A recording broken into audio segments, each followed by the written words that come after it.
Asimismo, advertimos la espectacular fuente de la plaza del ayuntamiento. Es muy probable que el primer asentamiento humano en la demarcación correspondiera a los prerromanos vetones, aunque no ha llegado hasta nosotros ningún resto arqueológico que lo atestigüe, si bien cabe pensar que, como buenos pastores, aprovecharían estos pastizales. Serán precisamente los vetones los que inicien la manipulación antrópica que configurará el ecosistema sostenible de los adhesados. El proceso de la romanización tampoco ha dejado vestigios en el término. Estos pagos probablemente fueron lugar de paso. En la Alta Edad Media la zona, como la mayoría de la provincia, estuvo muy despoblada, formando parte de los territorios de la conocida Tierra de Nadie. Durante la invasión musulmana, los bereberes acrecentaron la ganadería en las dehesas al sur del Tormes. A comienzos del siglo XII, el geógrafo musulmán El Idrisi narra que los espacios que hay desde Medinaceli hasta el sur de Coimbra son estupendos para ser aprovechados por carneros y bueyes. Raimundo, conde de Borgoña, esposo de la infanta doña Urraca, hija del monarca Alfonso VI, fue el responsable de repoblar Salamanca y su territorio, entregando estas tierras vacantes a colonos francos, castellanos, navarros, leoneses y vascos, a quienes otorgó además los fueros por los que regir su convivencia. Pero la derrota cristiana en la batalla de Euclés de 1108 nuevamente trajo inestabilidad e inseguridad a estos terrazgos. Tendrá que pasar casi un siglo hasta que Fernando II mande repoblar la zona. La reconquista en algunas ocasiones se puso en manos de las órdenes militares, quienes se encargaban asimismo de la repoblación de los territorios conquistados. Con bastante probabilidad, el responsable de la fundación de nuestro pueblo fuese un tal Sancho Muñoz. La toponimia popular, que busca normalmente dar un sentido formativo y explicativo a la forma inicial, lo hace aquí inventándose un santo a partir del antropónimo original del ejecutor repoblacional Sancho Muñoz, pasando el sustantivo propio de Sancho a Sanch y posteriormente a San, dejando el predicativo Muñoz tal cual, trocando de esta forma el nombre del caballero por el de un santo inexistente. Es muy probable que en torno al año 1196 San Muñoz del Valle, como se denominaba el pueblo, perteneciera a la Orden del Temple y más concretamente a la Bailía o Encomienda Salmanticense, que era una de las divisiones territoriales de los templarios en el Reino de León, bajo la férrea disciplina administrativa y organizadora del maestre de Salamanca. La primitiva iglesia de San Muñoz concierne a los templarios, tal como figura en un documento que se custodia en el Archivo Diocesano Salmantino. Corresponde a la concordia pactada entre el obispo de la diócesis de Salamanca, don Martín, y el cabildo de la Orden de los Templarios. Está fechada el 16 de julio de 1242, y en él se trata de los diezmos de la iglesia de San Muñoz del Valle. Este primigenio templo se ubicaba en el mismo lugar que el actual, en lo más alto del valle, donde estuvo el primer asentamiento. Las iglesias templarias tienen atribuidas una inconfundible simbología, en ocasiones impregnada de extrañas disquisiciones esotéricas, al menos de un cierto halo misterioso, generalmente más comunes a la leyenda que a la realidad histórica, pero una de sus connotaciones es la de situarlas en las partes más elevadas del lugar, tal como sucede en el caso de la de nuestro pueblo. Además se encuentra bajo la advocación de San Juan Bautista, santo al que veneraban especialmente los templarios. El fin de la Orden del Temple fue provocado por el rey de Francia, Felipe IV el Hermoso, y el Papa Clemente V, ayudado por los dominicos. El estímulo del rey francés fue su intentona absolutista, en la que le entorpecían los templarios, tanto por su privilegio jurisdiccional como por su potestad económica, que afrentaba a un monarca colmado de deudas. En el Concilio de Vian, celebrado entre el 16 de octubre de 1311 y el 3 de abril de 1312, el Papa anunció la supresión del Temple. La mayoría de los teólogos del concilio eran franciscanos y dominicos, órdenes que entonces destacaban por su animadversión y envidia contra los templarios. El 2 de mayo de 1312, el Papa Clemente V promulgó la bula Ad Providam, mediante la cual entregó la fortuna de los extintos templarios a la Orden de San Juan de Jerusalén.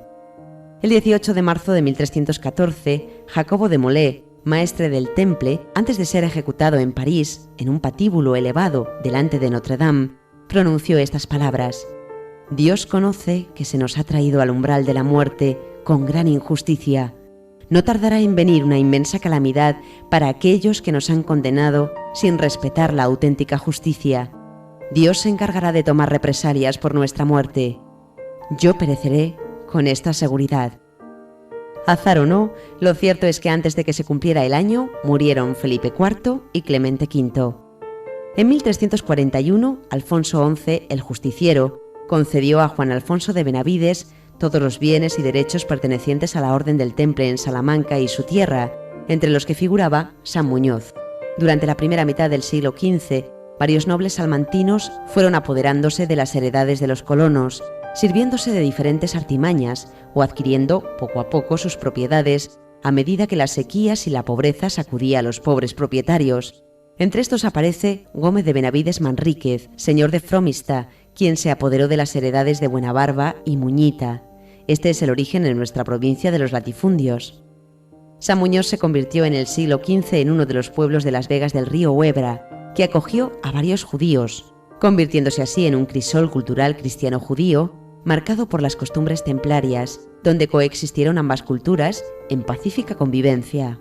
En el libro de los lugares y aldeas del Obispado de Salamanca, de 1604 a 1629, que se custodia en el Archivo Diocesano Salmantino, el visitador que se acerca a San Muñoz se refiere al municipio como una villa de 90 vecinos, que posee una iglesia dedicada a San Juan Bautista, recientemente terminada, pero que presenta una cubierta mal enmaderada y en situación penosa.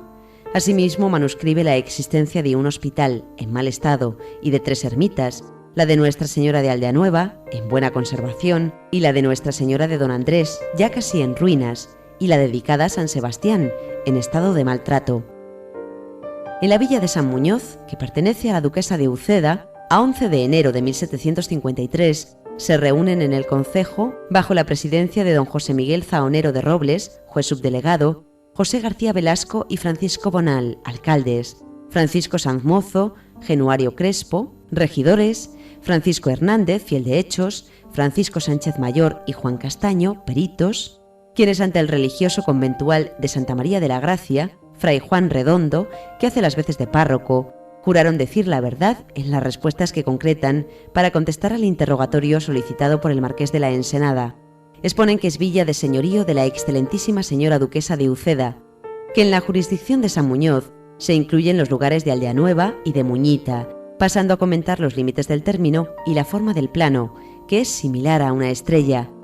Exponen que en la demarcación hay tierras de las especies de regadío y de secano, explicitando que las de regadío lo son por noria y para el cultivo de hortalizas, y en las de secano se cultiva trigo, centeno, alguna cebada, garbanzos y garrobas, estando divididas las tierras en 3 hojas, sembrándose un año de cada 3, siendo el resto de las tierras aprovechadas para pastos.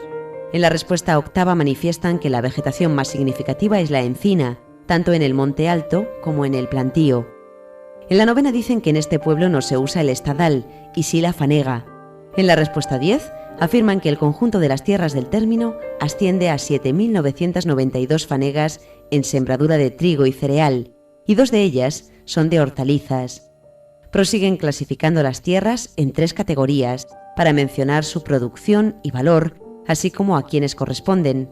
En la contestación número 15 reseñan los diezmos, primicias y otros impuestos, entre los que aparece el pago del voto de Santiago, el Cabildo de Salamanca, el beneficiado curado don Pedro Llanes Granizo, residente de Ciudad Rodrigo, y la duquesa de Uceda, además de la fábrica de la iglesia de la villa.